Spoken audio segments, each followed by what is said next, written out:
Good morning, everybody. How are you doing? We hope it is a wonderful Saturday. It is a beautiful Saturday for me. And I notice we've been having a little rain in the beginning and then the sun just come out with with vengeance, I should say. But all this is God's creation and we just want to give thanks, for another beautiful day that if you can hear me, you can see me, your eyes are open, you're blessed. You're here, you've been kept. You have a promise. You have something else to fulfill. So just want to wish everybody a very happy Saturday. Of course, join us on our frequencies 88.7, 93.1, 107.9 or on Kyrie FM Facebook page. Feel free to jump in. For the last couple of weeks, we've just been giving you wonderful advice and discussion that, you can walk away with and enter the new year, which is literally about 3.5 weeks away. The new year.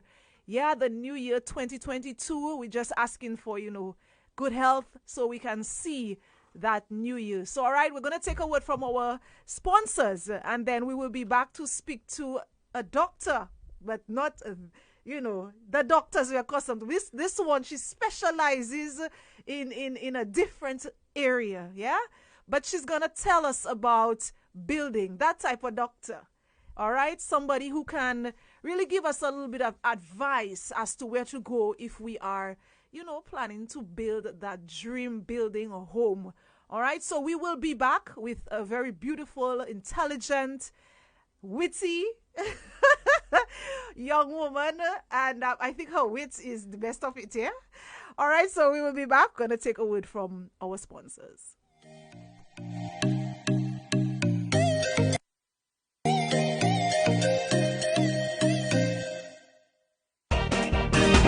Malcolm Stephen and Sons across the bridge is the headquarters, guaranteed for all your frozen meats, poultry, ham, turkey, fish in fridge every day, every week, from Monday morning to Saturday afternoon. Malcolm Stevens is the people's first choice for the ever-fresh quality, with the widest variety and assortment of all your fresh favorite frozen foods from across the Caribbean and across the world. Guaranteed freshness. Pat mouton, pat cabouit, madi la cabouit. All the frozen chicken parts you could ever need. Legs, breast, breast, chest, thighs, feet, gizzards. Malcolm Stevens' back and neck is not back and neck, is neck and back. Dominica alone gets the freshest and the best from Malcolm Stevens Sons. Swinging sassins with their drumsticks there and first serving it. Your beans, your peas, your salted and pickled meats, tout pat cochon. When you want a broth and a soup, you need to come to Malcolm Stevens and Sons. Nobody makes a better pillau or broth or soup than a Dominican. But the secret is that they buy all their tastiest, nutritious and satisfying frozen foods only at Malcolm Stevens and Sons in Portersville. Tell them I sent you. 448-8709 or 235-5521.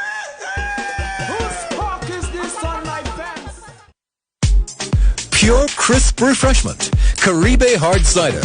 Yours to enjoy. With a delicate, exotic taste you just can't get enough of. Caribe Hard Cider is perfect for any occasion.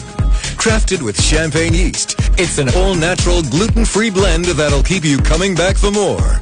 Caribe Hard Cider. Available in original, pineapple, and rosé.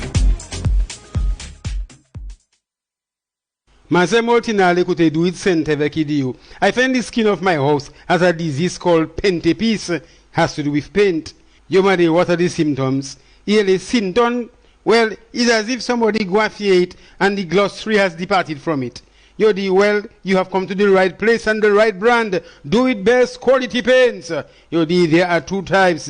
The Master Touch for interior and exterior, Laupa Besoin PS Primer, and the Color Solution. With both of them, you can mix and match. S'ouvrir couleur to match anything in your house, even your soap dish. Just bring it in. Do it best quality paints. The primer for all services. Floor paint, pour la cour, your garage, wall paint, ceiling paint, and for your steps, pour moun pa chichile. As to Bobonio, let's step la mouille. Plus every paint accessory you can think of, just lay shell. Do it best quality paint cote. Do it center as to Goodwill Road. Multinadi, I call it the paint laboratory. Ho, ho, ho, ho. This Christmas, we celebrate with friends and family with our festive feast for only $45. You get 6 pieces of chicken, 4 wings, hot or barbecue, 2 regular fries, 2 regular drinks, and 2 biscuits. Ho, ho, ho. There are tons of prizes to be won. A $500 cash prize, a Samsung smartwatch, $500 shopping voucher, an Oculus VR, a Samsung handset, a Samsung Smart 65-inch TV, and a barbecue grill. It's festive here at KFC. It's good. Ooh, isn't it? Lovely, lovely things indeed. Your small enterprise of choice for personalized cups, mugs, pillows, glasses, tote bags, corsages, and so much more. Weddings and birthday keepsakes. 245-8483. Visit our Facebook and Instagram pages. Lovely things, anything but the ordinary. Definitely. And again, thank you to our great sponsors. And without even missing a beat, we are about to begin, or we are beginning. And I just want to welcome our guests. This is like a second time you hear, but, she always brings a different energy to each episode. Just bring your mic a little closer. I want to hear everything because I got a note saying I'm sitting. Someone said they're sitting and waiting with notes to take notes for today. So we know that people are waiting to hear from you. Hi, morning. Good morning. Thank you for having me on the show again. Such a pleasure. Thank you for accommodating us. I see wonderful things happening with you. Just introduce yourself again to our guests. Yes, okay. Right, so I am Dr. Genora Joseph. I am a civil and environmental engineer, and I have specializations in air quality modeling and wind engineering. I was recently the chief physical planner of Dominica, and I very, very recently, Wednesday, the 1st of December, took on a new role at the Climate Resilience Execution Agency for Dominica as senior engineer of the Major Capitals Project Unit. Wow. And I'm also president of the Dominica Association of Professional Engineers. That's a mouthful, but we want to congratulations. So I'm going to clap for you on behalf of everybody. Congratulations on your new position. Thank you. And I know you did a fantastic job in your previous, and we're just looking forward to even more amazing things from you, Genora. So thank you for having us. So basically, the last few weeks of Elevate for December, we just want to give people little tips and advice and just discuss some of the things that they might be pursuing for the new year. Mm-hmm. So previously we had, Mrs. Knight Didier, talking about, wills, titles, all those wonderful documents that we need to put in place for, your legacy planning, your estate. And today we're talking about now building the home, because I hear a lot of discussion, especially among young people. And I talk about young professionals that, planning to build their homes. Some people find it looking a little hard from where they stand, considering the economics of building a home. So we want today for you to just take us a little step by step, the do's and don'ts of putting your home, getting it, nailing it. Yes. So, Genora, if you, for all the younger people who are, this is new to them for sure. For most of us, we grew up in our parents' home. Mm-hmm. The Caribbean culture is literally, we stay in our parents' home until we get married. Yeah.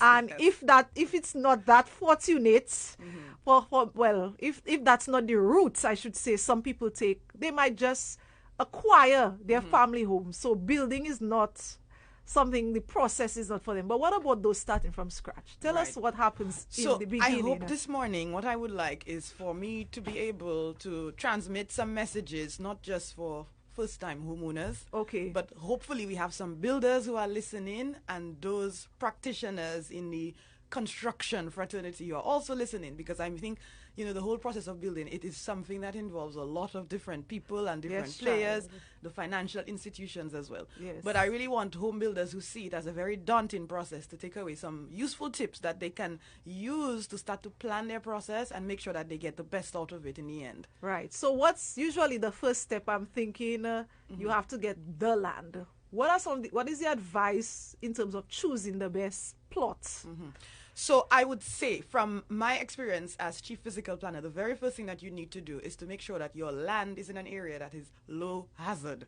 Yes. So you have to make sure that the land is not susceptible to flooding and landslides. And in Dominica, because of our topography, that can be a very difficult I was thing going to to tell you, ensure. that's kind of hard in Dominica for our 9 volcanoes. Exactly. So, but at least you want to Yeah. make sure that you have a relatively low hazard risk where you are going to build. Because this is a lifetime investment. You're going to be paying a mortgage. A serious chunk of Yes. your salary is going to be going towards repaying your home. So you want to make sure that you make the best investment and you get a good return on your investment. So you want land in an area that is safe. You also want to make sure that your land that you purchase is part of an approved, a physical planning approved subdivision.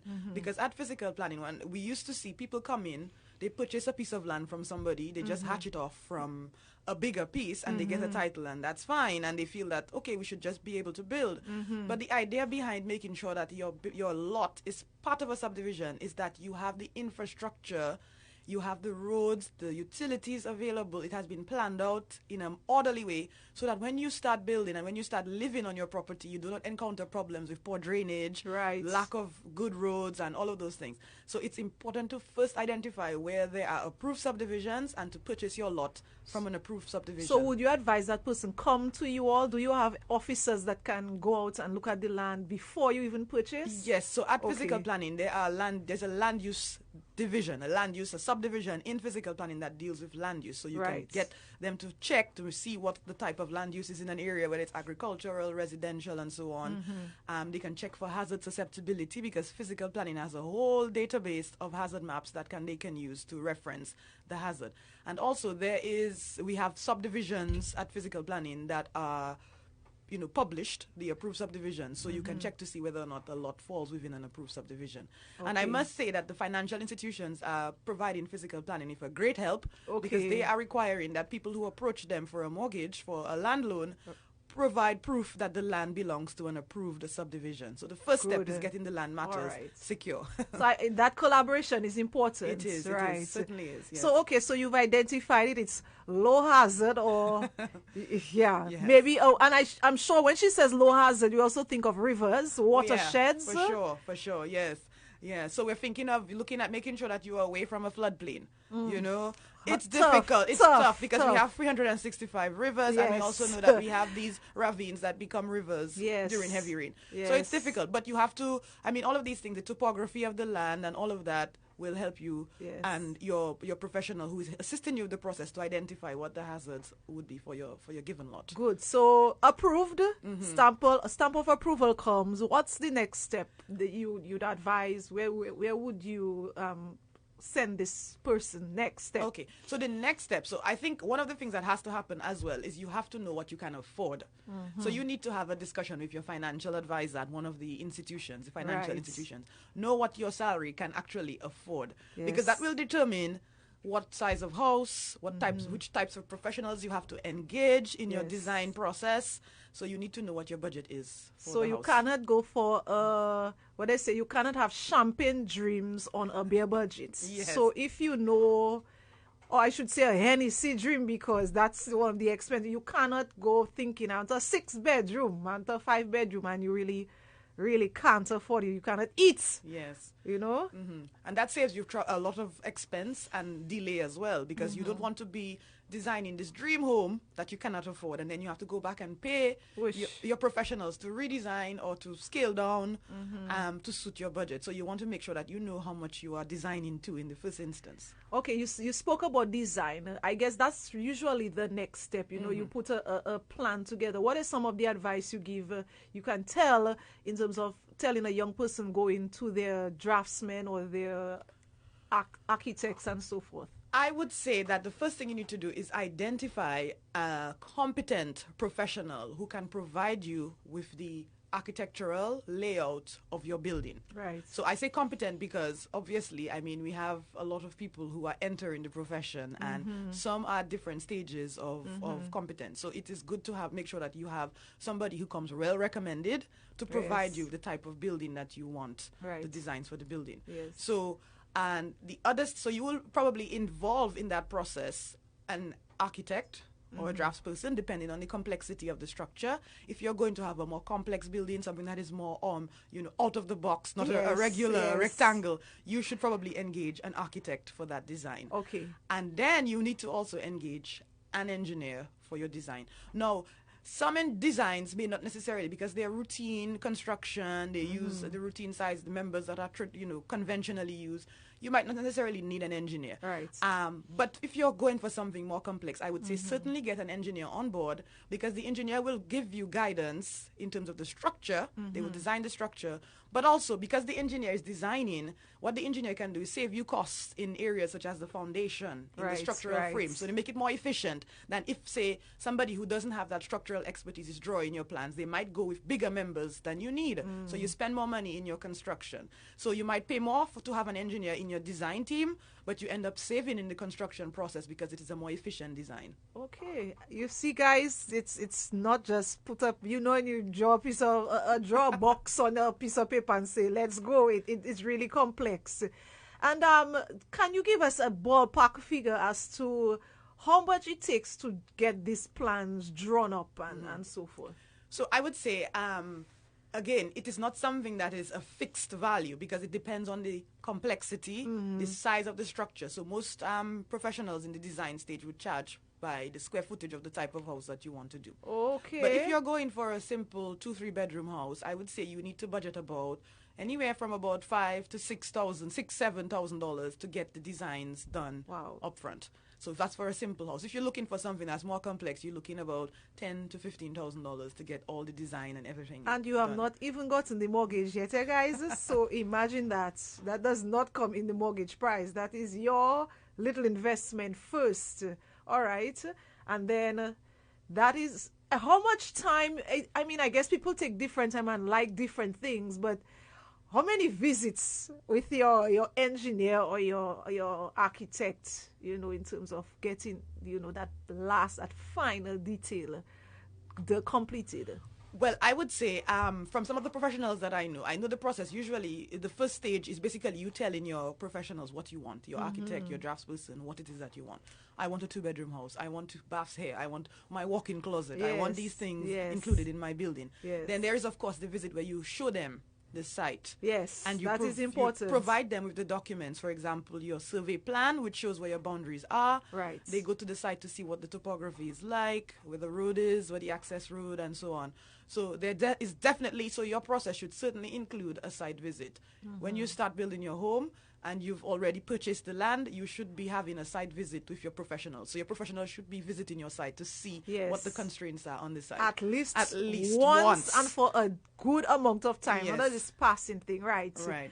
Okay, and I know some people may feel, okay, they've got the plan, and so they've gotten the plan, they feel satisfied, and they go to their financial institution. I'm assuming they approve it. Let's just assume they approve it, and then it's time to start getting the materials. Jinora, what happens when people tweak plans after the approval has happened? So, let me just give that to them so it can pass. But I had a little thing behind my mind and so forth. Right. So one of the things that happens when you go to the financial institution with your approved plans is you get a costing. Right. So your estimator, quantity surveyor, will cost your design, your proposal, the approved proposal. Now, if you go about changing things after that process, when you get your finances approved and everything, you are automatically going to incur some additional costs. Right. Anytime you make changes in construction, cost overrun. Costs. You're talking about costs. Yes. And usually people do not revise down, they revise up. Right. Now, there is also that contractual obligation that you have with the physical planning department, in that you have an approval and you have to adhere to the terms and conditions of your approval, including building to your approved plans. Now, that is not to say that physical planning will not allow minor modifications. Minor is and the word the key word here is minor, minor, because these should not influence the structural performance of the building. So anything that is structural, you decide you don't want that column there anymore. You want to add additional components to the building, like a new room or that's a new I'm living thinking room. as going with a whole new room really Yes. changes It changes how The the dyna- structure yes, performs. yes. So these are not considered to be minor modifications. So what you would need to do, if you have decided at that stage, you need to apply for modifications to your original planning permission. So there can be an additional review of what you're proposing to verify that it will be fine with the existing structure, and then you can proceed. But of course, you must bear in mind the cost implications. All right. So if the person just decide, you know what, I'll handle my cost, but I want my extra room, but I did not go through the planning. Are there consequences, fines, those sorts of things? Well, from a physical planning standpoint, that is considered a non-compliance. So you're not complying to the terms of your design. So that attracts a non-compliance notice, a compliance notice. So you can charge the person? So that can be taken to court, and there can be legal ramifications. But what if they say, but it's harmless? It's, it still shows that, it's still safe to do what I want to do. But you still said that it's non-compliant. But in a matter like that, if it's what you will be asked when you have an issue of you've done some modifications, part of your compliance notice will ask you to submit to physical planning your revised plans to reflect the modification. So then the division itself will have to verify that your modification is safe. Now, if your modification is safe and it can be now considered approved modification, then you will discharge your compliance notice. Okay. Right? But the key thing is to make sure that it is safe, because that can have implications later on for your insurance. Yes. And in Dominica, we are now at a stage where we are about to implement the latest version of the OECS building code. Okay. And so that will have more stringent requirements, and the requirement for the certificate of completion and the certificate of occupancy. And those things will need the planning division to come in and verify that you've built to your approved plans. So if you're considering building in the near future, what you might find is that the building code, the OECS building code, will have become law, a legally binding regulation. Okay. And so if you have built contrary to your approved plans, you will not be able to get that occupancy certificate, which can have implications for your final payments from the financial institution. Wow. And it can even have what is envisioned is that it can even have implications for your connections to your utilities and all of that. So we are advising people who are considering building to make sure you know what you want, and to make sure that what you want is represented in your final approved plans. Someone said they feel like they did afternoon classes on that topic. It is definitely not an easy, and we're not even going to put water in our mouths to say it is not easy to build. It is not. It is a very tedious. It is a very complex. I mean, just think, the more rooms you have, the complexities build. You understand? But at least just the little heads up can be beneficial. Okay, so Ginora, let's just say our Mary is building her home, and she's law abiding, so she's going by her approval. Let's say a 3-bedroom house on columns, and everything has been approved. Just give us how do you select your contractor?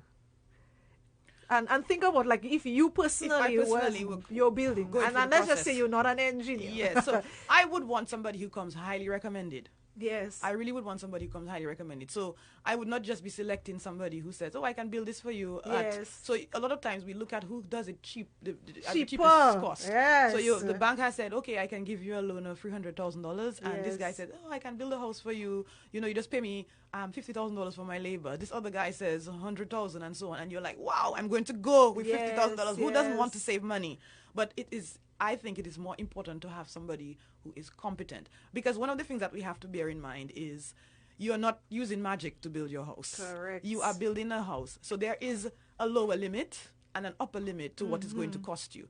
Anytime somebody's promising you something that sounds too good to be true, it probably is. It is, yes, so yes. Go with somebody who is competent. It'll pay off in the first instance if you're paying more money up front, but this person is going to deliver you something that is structurally sound. They're not going to cut corners in your construction. Because, of course, in Dominica, we know that we have this big national climate resilience agenda. Right. And so each and every one of us have to play our individual parts in making sure that we are not making ourselves even more susceptible to climate change than we already are by virtue of being people in a small island I state. was just going to say that, I think Hurricane Maria, people don't like to go back to it, but I think Hurricane Maria was a lesson for a lot of us going forward as to what I really don't want to happen, or why did some houses stay and why did others? So, for example, I can say where I live, where I rent, my landlord's house was one of the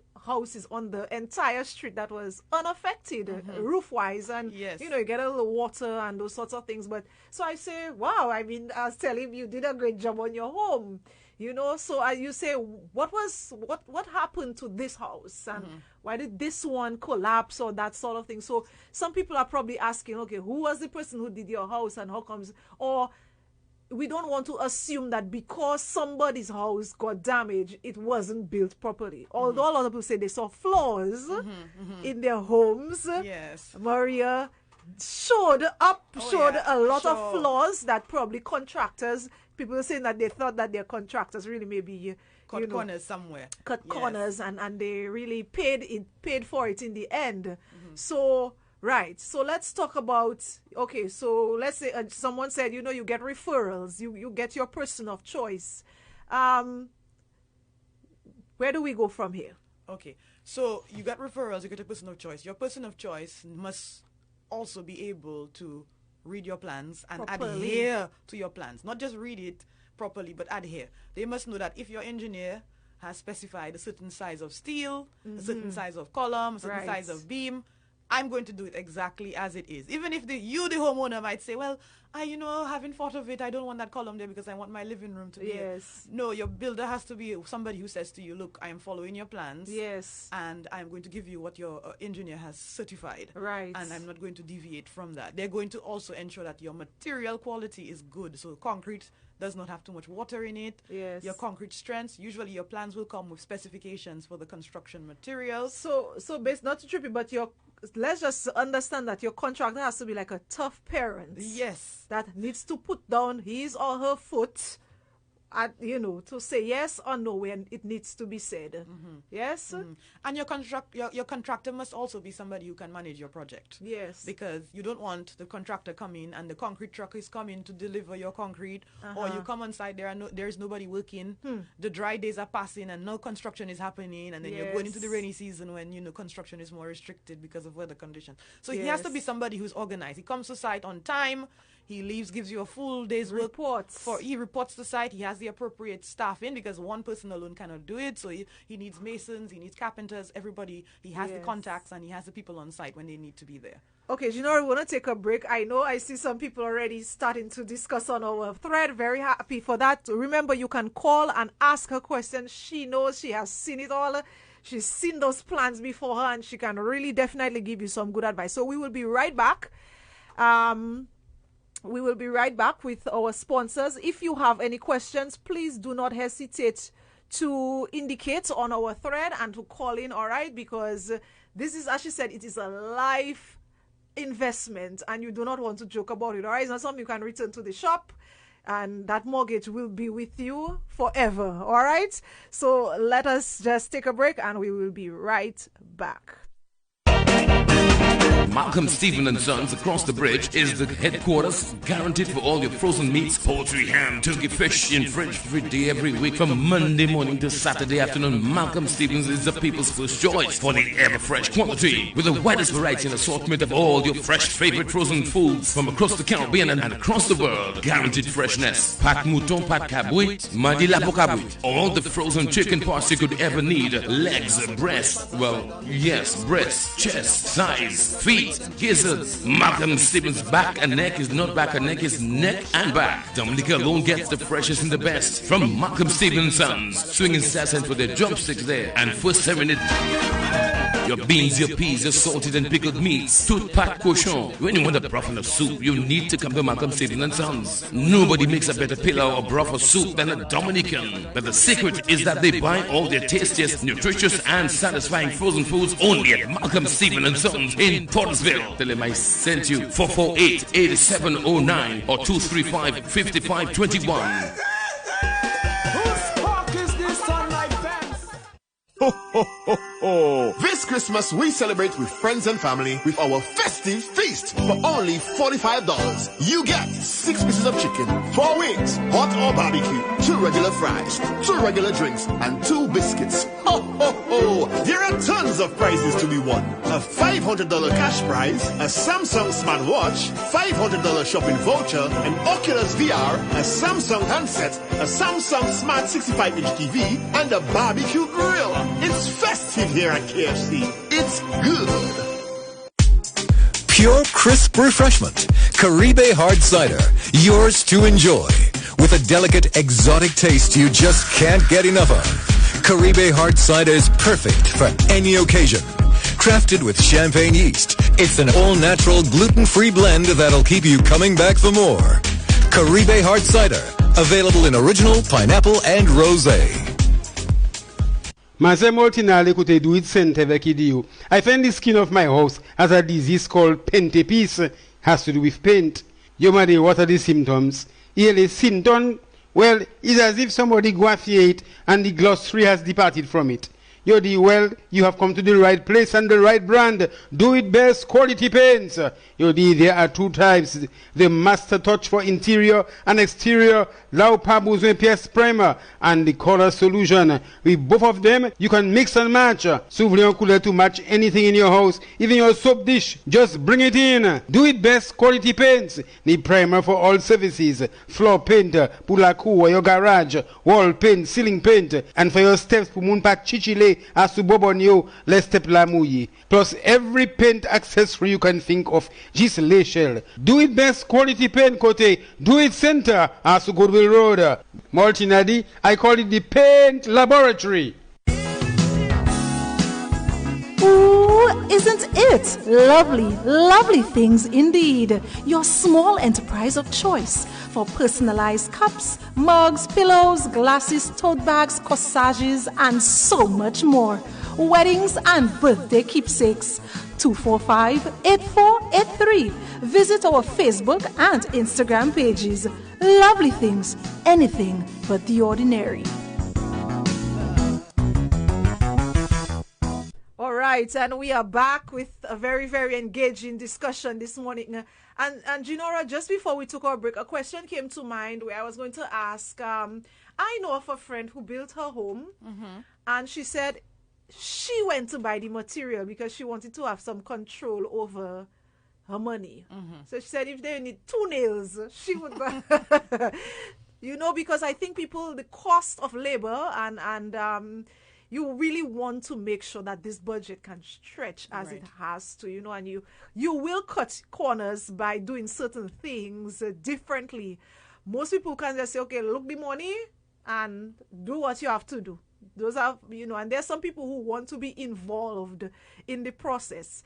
One of our guests on the on Facebook asked some very good questions.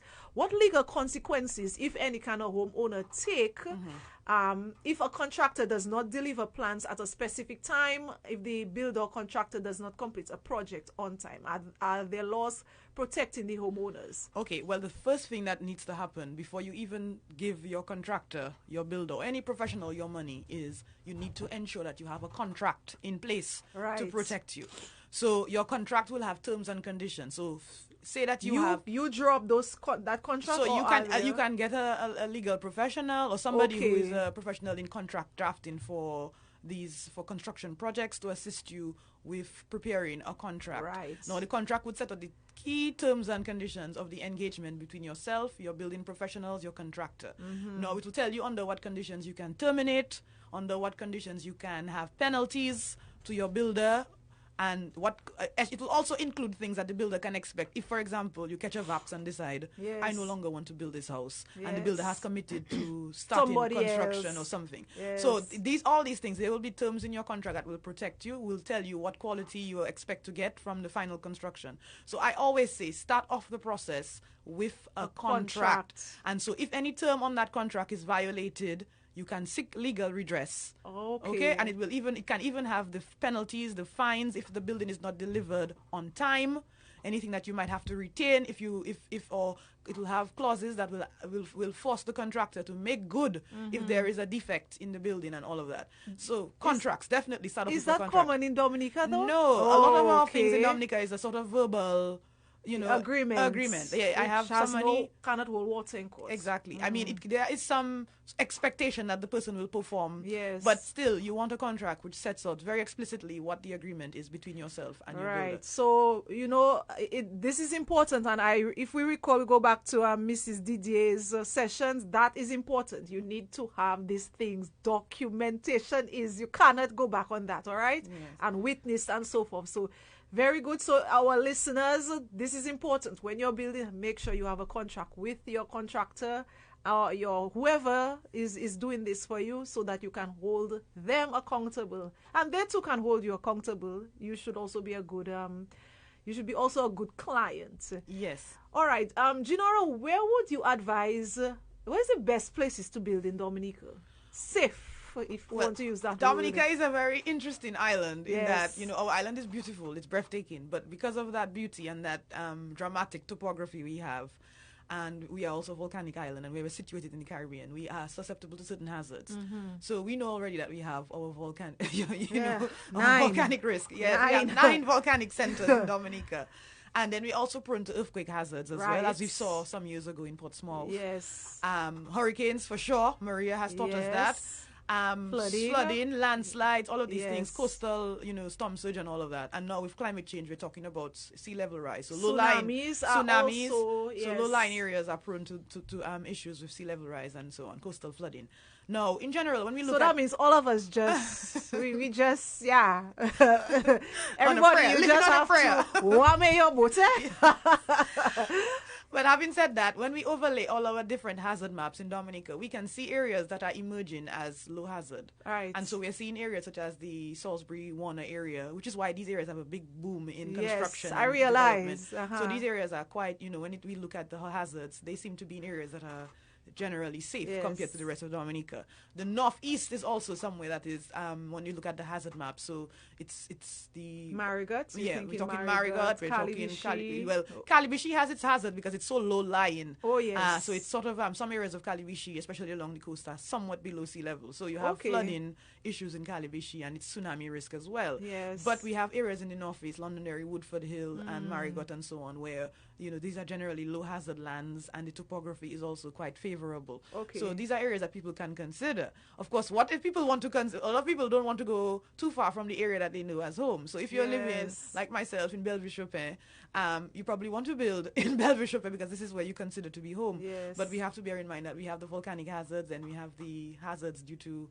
slope instability and all of that. So, boy, so much to consider. Eh?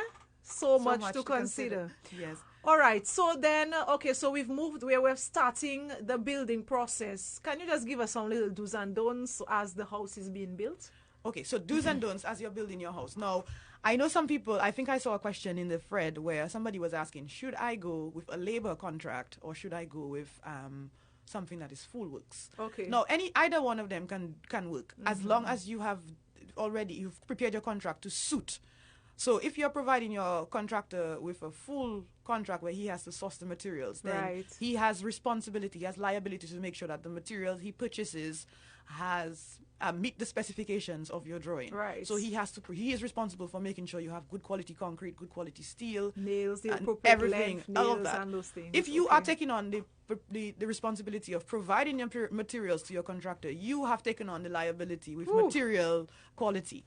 So your contractor is only responsible for making sure that everything is done. But if the materials you purchase do not meet the design specifications, but can he or she advise? They can advise. Yes, so the contractor can advise. So it has to be, you have to build a relationship with your contractor, especially if you do not have any experience in construction, where you and you have to be willing to take advice from somebody who is in the know in the construction industry. But either one can work because I understand that people want to save costs, so they want to make sure that if I need X amount of materials, I'm only paying for the materials and no additional profits on my overheads and profits on my materials. So people feel that that's a way to save costs. But I would say that, especially if you're a working person, and construction, it can be, there's research that has shown that some of the stressful things in a person's life, bereavement, getting married, And having a building- child, and building a house. So if you yes. want to take on, if you want this, it's going to be a lot more stressful if you take on a component of construction.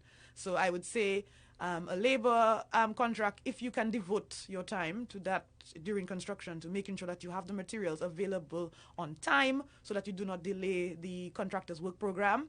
But go with a full contract if you're not sure if you're going to make good choices and you're not sure you're going to have the time to commit to that. Please, I think that is very important. If you cannot handle the stress, let somebody else, pay somebody else for the stress. That's as much as I can say it, okay? and you're at work and they say, okay, we need how much bags of concrete you have to leave. You have to be very, very careful and just, you have to trust the process. All right, you may be cutting costs other places, but you're raising the cost elsewhere. We have a call. Hello, good morning.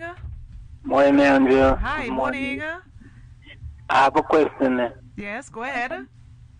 There are some people with some properties, and sometimes the properties are not good because it's a waterlogged, and sometimes the land shifts sometimes. And let's say they want to get rid of it. You know, want a bit of land to buy the bill of home, just rush and just buy it. Is there consequences for this? Well, I would say, this is what I say. In Dominica, I think a lot of the things that we do in Dominica is we need to, when you're going into the process of buying land, I mean, everything that you do, that's a big investment. You need to really put a lot of thought into it and get somebody to advise you.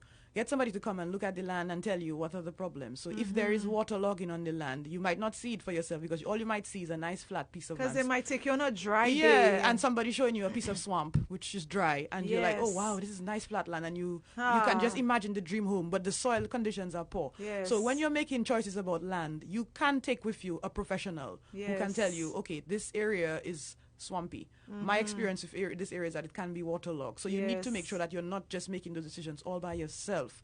And I always say there is benefit in, before you start your construction, making sure you do a soil test. So you can...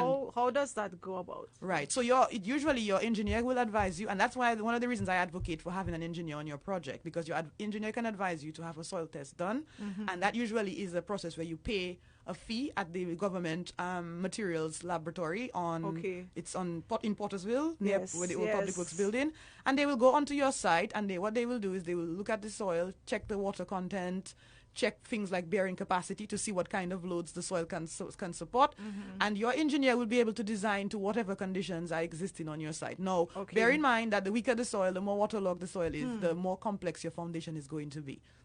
And you'd probably just advise don't. I would probably advise, if you're not sure about the land, get somebody who is an engineer or Yes. somebody who has experience in construction or knows the area very well to Yes. tell you what the problems that might exist with the area. So you may have to visit that place Yes. in different weather situations if you're certainly not sure. Yeah? Yes. I think and there's these are things that I would even not consider. You know, you say, oh, that's a nice piece of land.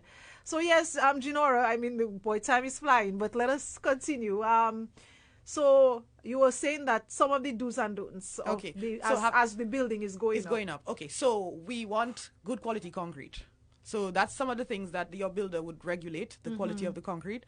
So we want concrete. So there are mixed ratios that you have to follow on your side to get the concrete of certain strength. Wow. So the builder has to make sure that this is good quality. And a lot of things that some builders don't take into account. If your sand and your aggregate has been exposed and it rained the night before, you have to adjust your water content to make sure that the concrete strength is still the same, because you have additional water now Right. in your sand and in your aggregate. So the water content that you add, the water that you add in your buckets Yes. into the mixer will be less, because the sand and the It's aggregate, already wet. they're already wet. So these are simple tips. Another thing is I like the name of today's program, Nailed It, Nailed because It. I want to tell people, don't nail it, screw it.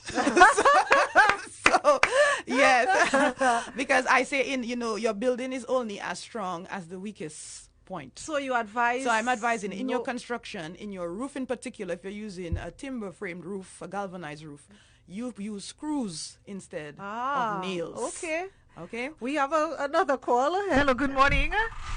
Yes, good morning. Quickly, the question: Are you seeing women going into that industry? Do you have a count? And what would you advise women? Because I find a lot of them are going to medicine, doctor, lawyer, teachers. Those are important also. But if you're going to build a house, you are going to have a house for the rest of your life. I think you should know how to do one or two things in the house. Yes. So, are you seeing women in that moving into that direction? We can do anything. Oh yeah, I mean here I am as a woman. Exactly. I am a woman engineer. You know, Yes, here I yes. am in the construction industry. You know, Why I'm do loving we it. Why do we even have to say woman engineer? I'm an engineer. I'm an engineer, yeah. So women are moving. I mean, I know a lot of great women engineers. I mean, I shout out to Mrs. Jody Dublin Dangleban, yes. who is a woman in engineering and construction. Yes. You know, so women are moving, and I would say I understand what the caller is saying. The caller is saying like, okay, you talking? They are the professionals, yes. But Yes. what about women trying to learn something about construction? So Yes. say you can probably repair a pipe or Okay, whatever. so just to say, all this is literally another conversation another about conversation. socializing girls to know. to like doing Yeah. the skills. Yeah, Yeah. that's really. And that's also, really, I mean, our education institutions, for example, University of the West Indies and even the State College, can offer little courses for people who are Yes. starting to build their homes to learn little things about home building. yes. So Please, yes, according to our thing, we need afternoon classes on this because it would be helpful to walk people through this. You know. So yes, so he spoke about the concrete, this screwing, the rather than nailing, screwing. Screwing, yes. All right. Okay. Preferable lengths. Yes. So what we have, well, it depends on the size of your roof members. So the Okay. screws usually, I mean, depends on what size rafters and the purlins, the battens, and so on that you Yes. have that you use. But in general, I mean, screwing is definitely what we use. Countersunk screws is what Right. we use. Another thing is, we have in some time in the past, what people would do is they would, if you're doing a timber roof construction, they would cast the rafters directly into what we call the ring beam. Now, the ring beam is that concrete beam that runs along the top of your block wall Okay. just before your roof. Okay. The method we use now is we use a wall plate, which is a piece of a timber member that sits on top of that ring beam, and it's bolted into it. The bolts are embedded in the ring. So I say this is the preferred construction because what we've seen in hurricane construction is that in hurricanes is that when you have the rafters embedded into the ring beam, you have splits in the rafters. The connections that you put with the wall plate, they are semi-rigid connections, and I don't want to go into the technical detail, but they do allow a very tiny amount of rotation, Okay. which means that the member size can be somewhat smaller if you have that connection. So I would say that now a lot of the older builders would have been casting members into wooden members into the concrete. Okay. Let's not do that. For more than one reason. The timber is also an organic material. It shrinks, it warps depending on moisture content. So you want it to not be in your concrete because if it's going to rot in the concrete or whatever, you're going to have to cut off that entire member. So that's another tip. Is there effort to, at least for our older contractors, to get updated? Is there some sort of, training? Do we, like the ministries of, housing and so forth, do we offer teaching updated methods of building? Yes. So Okay. there have been, after Maria, there was a very, a big effort to really, there's a new Dominica housing standard. So the housing Okay. standard was updated Okay. after Maria because of the lessons that were learned because of that experience. Yeah. And so there were a lot of different symposiums and to tell contractors, these are the methods that you should use. Yes. These are the member sizes, the types of connections that you should use Okay, in construction, okay. and things like, for example, like keeping your roof in simple. Yes. Because we see in Dominica, there's a lot of flair in the roofs, But the more complexity you have is the more convoluted your load distribution from underwind becomes. Okay, yes, So if you yes. go with, a rectangle is always the safest shape in construction. So, Okay. but if you're going to have something more complex, by all means, get an engineer to design it properly. All right. And okay, so we've known about the screws, the concrete, the roofing. What else in the do's and don'ts? Okay, and of course, doors and windows. Yes. So you have doors and windows. So you have a building that is completely strong, your roof is strong, your concrete is strong, but your doors and windows are poor quality. Okay. You are making your building vulnerable because these are openings in the building that will, projectiles and wind. No, I mean, if you look at different areas in Dominica, you can date them based on their windows. Yes. I can, for example, I know in like areas like Santa Roma, there's this sort of window that I know this was there for a while. Yes. now we're seeing this PVC, the new type of windows, the louvers, and so what is your opinion on those type of? Well, you have some of these windows some of the windows are rated for hurricane, so they can take projectiles, and you even have, especially in some of the, you have shatterproof glass that can take projectiles, or even if it breaks, it does not break, it does not have a violent fracture, so it sort of breaks in little piece. And it has a film, or sort of plastic film that holds it together, so your building is not left completely vulnerable. So it is worthwhile if you're going to spend a lot of money on your construction, what I call the building fabric, which is, you should spend some money on your windows and doors as well, because you don't want your building to be vulnerable because of the doors and windows. And it just can't. Some of us might be, because the women, I know women step in when they want to do the furnishings, you know, and they want it to look pretty. It's not just what it looks like, but it also has to be, formidable. It has to. Okay, again, your doors and windows. We overlook sometimes that, but it's very important. And I'm going to assume that the companies like the home building companies are aware of these standards. Oh yes. If, for instance, we see in roof sheeting before Maria, people could buy any gauge of galvanized to put on the roof. Now the minimum gauge thickness with the minimum gauge that we have in Dominica is 24. All right. So none of the building the companies, that the hardware companies, will sell anything higher than 24. Because it's not permitted in construction, because it's too thin. I'm actually very happy to hear that. We have a call. Hello, good morning. Hello. Hello, yes? Yes, I'm on elevator. Yes, elevator. Yes, I have a question. Is there a regulatory body for contractors?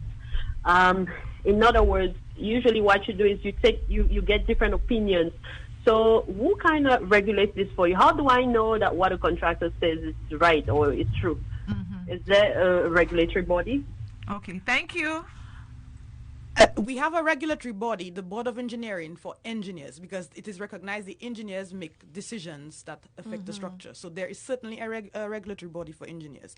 Engineers who are designing and stamping drawings have to be registered with the Board of Engineering. And so they have to have a stamp that is to date. So the stamps are 1 year, every year. So they have to renew their registration license every year. So I can actually go to this board and see who is registered as an engineer to provide you with that engineering stamp. In terms of contractors, whilst they don't have regulation, they do have an association, which is the Builders and Contractors Association of Dominica. So that's a point of call if you want to find out more about different contractors and who are members of that association, because they do have their own capacity building exercises in that association. Okay. So I hope that answers your question. They too have to be certified and licensed. All right, General, we're coming into the furnishings. We are literally in our last 3 minutes. The final touches of the home.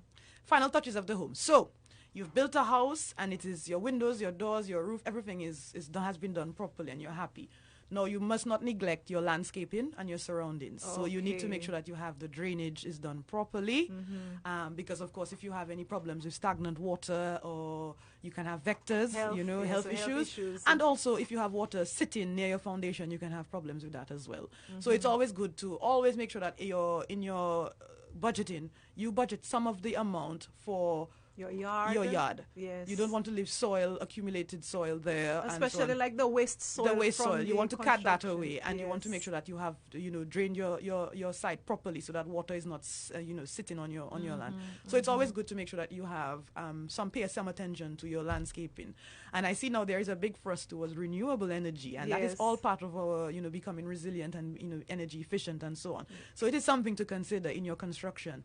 I know that the capital cost for these renewable energy features can be really high up front, but from people who have implemented them, they're saying that they're realizing savings over the lifetime of the building when they have the renewable energy in. No, I noticed, let me just go back to the question. Someone made a comment, the engineers have to be certified. Do you have that for contractors, where contractors should I almost feel like the same way, someone who is cooking or serving food have to renew a license or what have you. What about our contractors? Unfortunately, we do not have that same level of legislation with the contractors. With the engineers, it's legally required for you to be a certified engineer, and you have to practice for at least 4 years. You have to be endorsed by your peers who are familiar with your work and your competence. Your degree has to be vetted and all of that for you to become a certified engineer. So it is all, So you're really just taking a risk as well with your contractor. Yeah. But again, you can diminish that risk with a contract. And of course, referrals. For sure. Ask questions. Ask around. Again, it's not just because it's cheaper. Oh, sure. Yes. And with contracting, it's a very visible job. You can see examples of their work. You can go around and you can say, show me some of the buildings that you've done. And you can ask people, what work has this person done? And what were they like? And what were they like during your, it's a small country. You speak to people who've gone through the process before you and you ask them, what was your experience with this person? Can you show me what buildings you've done? Even people that do little other jobs like tiling. Show me your work. Show me what you're tiling. Your plumbing, the electricals. Exactly. And even contractors have a portfolio of what your projects are, what you've done, and show that you know something about your industry, that showcase your knowledge. And so it's always good. You have social media now. Have a page, show what you've done in your practice. Talk about what you know about construction so people can see you as somebody who is competent in the field. Jinora, thank you so much. And an hour is definitely not enough, but we have learned so much today, and I am so thankful that you agreed to come on. Again, I want to wish you all the best in your new area. I know you will do great things. You will bring your awesome knowledge, your skills, your expertise, and warm and wonderful nature with you. So, guys, this is it. We are at the end of Elevate. And, of course, I'm going to end the same way I started today. If you don't mind, we're going to just take this song. And we will see you. Have a great weekend, everybody. Oh, na, na, na, hey, LP. I like the way you kiss me first in the morning. I like it. I really, really like it. And I like the way you make me feel so appreciated. I like it. I really, really like it. The way you protect me, the way you provide, the way you make me